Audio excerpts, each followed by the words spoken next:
In this particular scenario, speaking of these private groups, we actually have someone on the phone, a mother of an autistic child. We're going to call her Karen to protect her identity. Karen actually joined a private online group of parents who are trying to cure their children of autism with these bleach enemas. And Karen, what did you find? It was incredibly disturbing, incredibly alarming.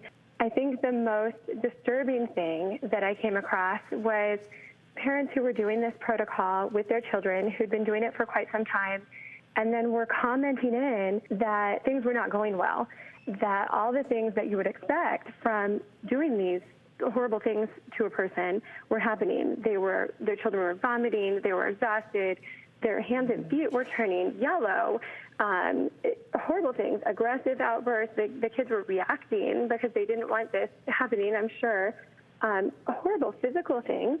And the parents were saying, what should I do to the group? What do I do now? I was really astonished when I was reading about this, that the rationale for doing these bleach enemas, the thought is that autism is a result of the children having parasitic worms in their intestines.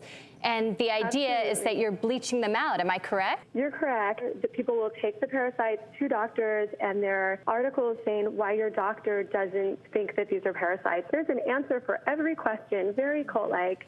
And let me really quickly, Karen, I want to show some pictures to the audience.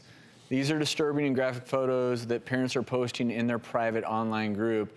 And these are the things that are coming out of kids' bodies after these bleach enema treatments.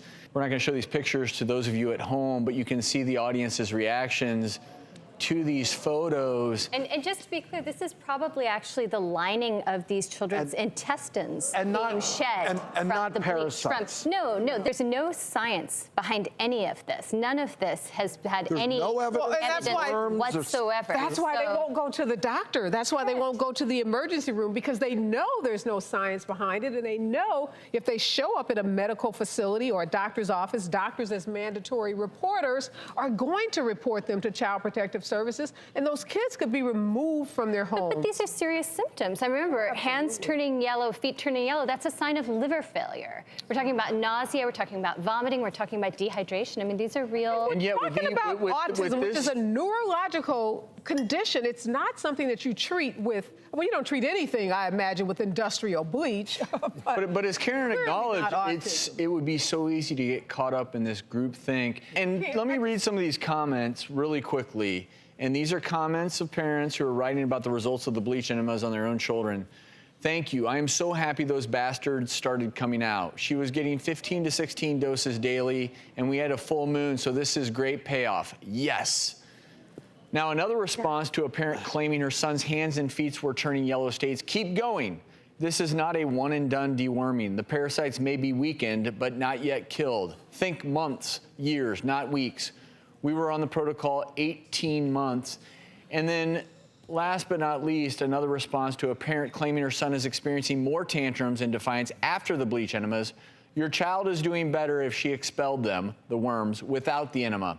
Could be the sign of a stronger immune system. Karen, did any parents or anyone that's a part of this group push back and say this is wrong, you should consult a doctor, you're harming the kids?